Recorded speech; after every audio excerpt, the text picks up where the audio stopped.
So, America, land of freedom, where we still have that awkward amendment to the Constitution where we made alcohol illegal and then went backsies like it was a treaty with Native American tribe. But somehow, even though we protect the right of companies to bribe our officials with campaign donations and the right of our government to count your value to the political system based on location, America still doesn't give me the right to drink away the pain. Which, I know, seems kind of like complete bullshit. And I'm not just saying that because it personally affects me. Oh, though that does help. So, why do we have such a high drinking age? See, Americans drive more than every other country on the planet, which is why it might make more sense to have stricter drinking laws because, as we all know, mentally impaired people driving giant metal death machines doesn't end too well. So, in theory, the plan is to keep youths from drinking until they get more reasonable behind the wheel, which seems fair. I mean, slightly insulting to a good chunk of the population, but fair. So the question is, how are these laws doing from stopping teenagers from driving drunk? Well, teenagers are driving drunk about once a second, and about 1 in every 5 deadly keen car crashes has some booze in the picture, so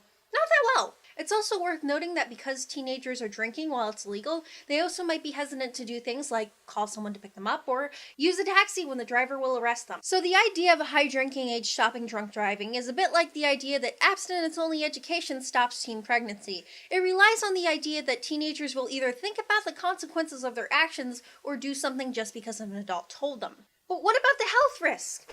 I mean, there are some studies to suggest that booze doesn't help your brain grow very well, and brain growth can continue up to the age of 25. Well, here's the thing.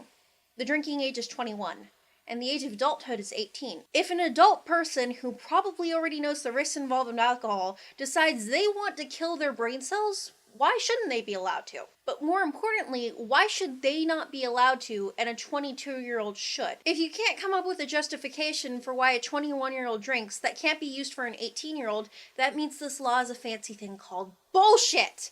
Now, if you excuse me, I'm going to go deal with the unending litany of this pathetic existence sober. Adieu!